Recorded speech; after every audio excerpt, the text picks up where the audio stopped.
સુરેન્દ્રનગર જિલ્લાના ચુડા તાલુકાના જેપર ગામે ઈવીએમમાં ટેકનિકલ ખામી સર્જાતા સ્થાનિક સ્વરાજ્યની ચૂંટણી મોકૂફ રાખવી પડી હતી।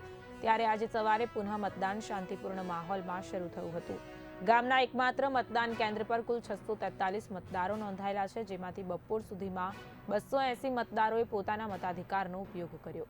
શરૂઆતમાં મતદાન ધીમી ગતિએ ચાલ્યું, પરંતુ બાદમાં મતદારોની હાજરીમાં વધારો જોવા મળ્યો હતો। તંત્ર દ્વારા સ્થાનિક સોશિયલ મીડિયાના માધ્યમો મારફતે મતદારોને મોટી સંખ્યામાં મતદાન કરવાની અપીલ કરાઈ રહી છે।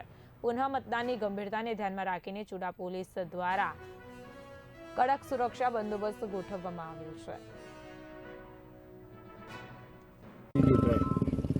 મારું નામ ડાભી અશ્વિનભાઈ રસિકભાઈ જેપર, ગ્રામ પંચાયત સરપંચ।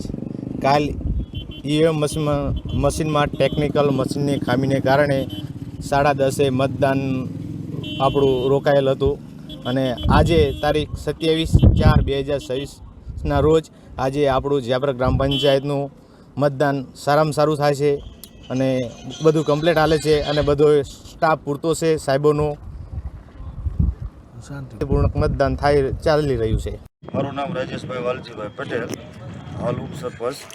કાલ યુએમ ખરાબીના હિસાબે મતદાન બંધ રહ્યું હતું। આજ મતદાન ચાલુ છે ફરી વખત અને શાંતિપૂર્વક ચાલુ છે અને પૂરતો સ્ટાફ છે અને શાંતિપૂર્વક મતદાન કરાવશે।